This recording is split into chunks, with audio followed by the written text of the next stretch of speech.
Et bonjour à tous, c'est Futur Expert, j'espère que vous allez bien. Aujourd'hui, je vous retrouve pour la deuxième partie des métiers accessibles après un bac+5 en comptabilité et en gestion financière. Vous êtes prêts? C'est parti!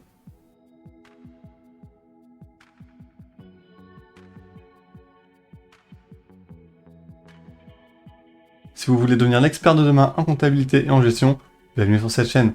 Avant de commencer, n'oubliez pas de vous abonner et de cliquer sur la petite cloche de notification si vous voulez être au courant de mes prochaines vidéos. Le métier d'auditeur comptable est donc accessible après un bac+5. On va retrouver les classiques, le diplôme supérieur de comptabilité et de gestion, le master comptabilité contrôle audit, le master pro compta finance et un master en audit des organisations et maîtrise des risques. Vous serez embauché principalement dans des cabinets d'audit si vous êtes un auditeur externe ou dans des grandes entreprises si vous êtes un auditeur interne. Je reviendrai en détail sur cette différence un peu plus tard. Et en termes de rémunération, si vous êtes débutant, vous allez pouvoir prétendre à un salaire avoisinant les 35 000 à 46 000 euros bruts par an, ce qui équivaut à un salaire mensuel de 2 300 à 3 000 euros net par mois. Et après quelques années de pratique et d'expérience, vous pouvez espérer atteindre un salaire allant de 50 à 58 000 euros bruts par an, ce qui équivaut à un salaire par mois de 3 300 à 3 800 euros net. Donc l'auditeur comptable, c'est la personne qui contrôle et qui garantit la fiabilité des comptes des entreprises auprès desquelles il intervient, en interne ou en externe. Dans tous les cas, votre mission principale, ça va être de vérifier les comptes. Vous allez devoir vérifier qu'ils sont conformes à ce que donne la législation, à ce que donne la loi. Votre expertise va servir de source d'information fiable vis-à-vis des différents partenaires et des pouvoirs publics liés à l'entreprise. Et vous devrez également rédiger un rapport qui comprend ce que vous avez évalué, ce que vous avez constaté et les différentes mesures à mettre en place et recommandations pour que l'entreprise améliore sa situation. Au niveau de vos conditions de travail, si vous êtes un auditeur interne, vous êtes donc un salarié d'une entreprise, vous êtes soumis à la direction de la société. Comme vous faites partie d'une grande entreprise, vous allez devoir vous déplacer dans les différents locaux, les différentes usines, les différents succursales pour pouvoir effectuer vos différents contrôles. Et qui dit contrôle de la législation, dit également date d'échéance vis-à-vis du rendu de votre rapport. Vous avez donc un calendrier précis à respecter, et votre rythme de travail sera donc fixé en fonction de ça. Si vous êtes un auditeur externe, vous serez donc embauché via un cabinet d'audit. Et c'est lui qui va vous demander d'aller contrôler les différentes comptabilités des entreprises. Vous devez donc rester disponible et mobile, car vous pouvez être amené à contrôler des entreprises à l'étranger ou dans des régions plus ou moins éloignées de votre domicile. Les attraits de cette profession vont être du contact, vous allez être amené à rencontrer différentes personnes, différents services dans différents endroits de la société, ce qui va vous permettre d'avoir une vision plus globale du fonctionnement de l'entreprise, et donc ça sera beaucoup plus pertinent pour effectuer vos missions de contrôle et de vérification. Et vous avez un poste avec des responsabilités à tenir. Et au niveau des aspects négatifs, on va retrouver les déplacements, qui peuvent être nombreux sur des régions éloignées, voire même dans des pays étrangers, ce qui peut être difficile vis-à-vis de votre vie personnelle. Si on tient compte de vos déplacements et de votre calendrier d'échéance à respecter, vous avez une amplitude horaire qui peut être très importante et très variable. Et enfin, votre rémunération peut être assez différente en fonction de votre employeur. Si ce type de poste vous intéresse, ce qu'on va rechercher chez un candidat, ça va être, en termes de connaissances, il doit être expert dans les règles techniques et opérationnelles de la comptabilité générale, puisqu'il fait des missions de contrôle et de vérification. Il doit maîtriser et être à jour au niveau des normes comptables IASB, IFRS et des normes fiscales.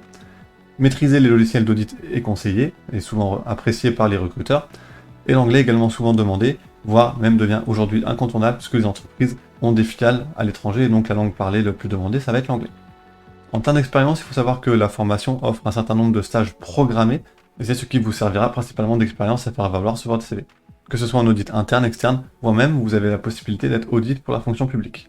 Ce qu'on va apprécier comme qualité pour un auditeur, ça va être sa capacité d'analyse et de synthèse, son sens de l'écoute et du contact, sa discrétion, puisque vous pouvez être amené à avoir des informations sensibles ou des secrets financiers. Vous ne devez bien évidemment pas divulguer. Vous devez être capable de vous adapter et de résister au stress vis-à-vis de votre grande amplitude horaire et de votre calendrier à respecter. Et vous devez être très minutieux et très rigoureux. Et enfin, en termes d'évolution professionnelle, si vous êtes un auditeur interne, vous pouvez évoluer au sein de la même entreprise vers un poste de directeur financier, si cette branche vous intéresse. Si vous êtes un auditeur externe, vous allez évoluer en fonction de votre expérience. Vous allez être auditeur junior, ensuite senior, ensuite manager d'une équipe d'auditeurs. Ou vous pouvez également vous faire recruter par une entreprise cliente et devenir auditeur interne ou directeur financier. Maintenant que nous avons fait le tour pour l'auditeur comptable, nous allons passer au credit manager.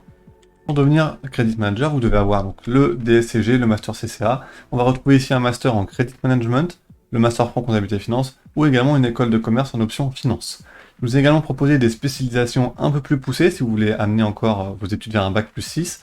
On va retrouver le master spécialisé en finance et en gestion des risques, et le master spécialisé en analyse financière internationale.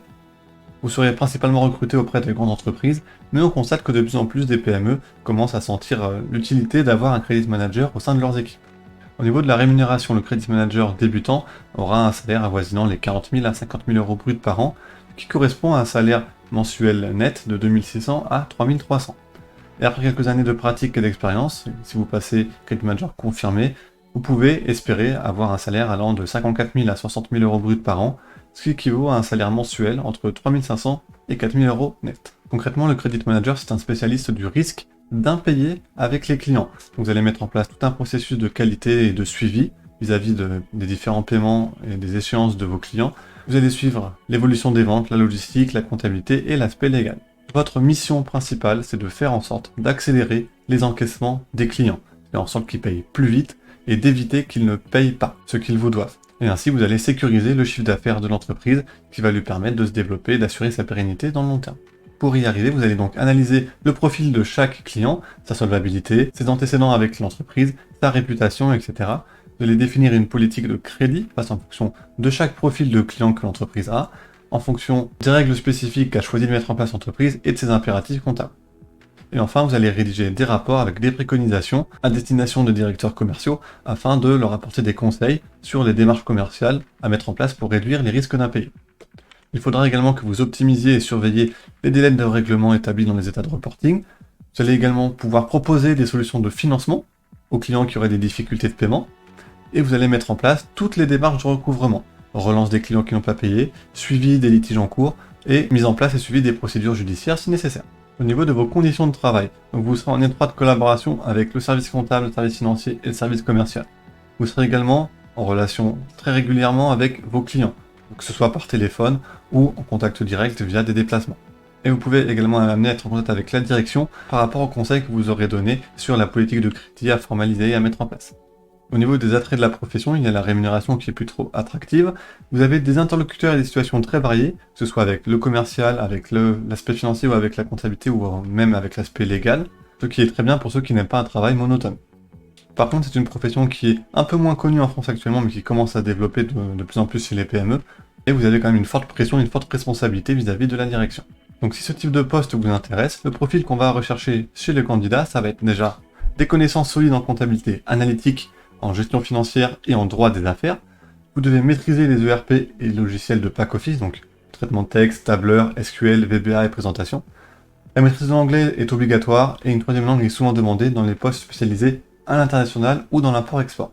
En termes d'expérience, souvent on va exiger pour un crédit manager une expérience de 3 à 5 ans en comptabilité client ou en tant qu'analyste de crédit junior. Les qualités que nous allons rechercher, ça va être un candidat rigoureux, méthodique et organisé. Vous devez avoir un sens aiguisé de l'analyse et de la synthèse, un sens relationnel et de la négociation pour obtenir le paiement des créances des clients qui sont en difficulté ou qui ne veulent pas payer, et donc de la pédagogie et de la diplomatie pour instaurer des nouvelles procédures vis-à-vis de la direction. Et enfin, en termes d'évolution professionnelle, vous pouvez prétendre à un poste de risk manager ou à un poste dans une fonction connexe, c'est-à-dire directeur financier, directeur commercial, contrôleur de gestion ou responsable comptable. Donc voilà, j'espère que cette vidéo vous a plu et vous a permis d'y voir plus clair sur le métier d'auditeur comptable et de credit manager. Avant de partir, n'hésitez pas à liker, partager, commenter. N'oubliez pas de vous abonner si ce contenu vous a plu et de cliquer sur la petite cloche de notification pour louper aucune de mes prochaines vidéos. Et n'hésitez pas à regarder mes autres vidéos si vous voulez devenir expert de demain. À bientôt.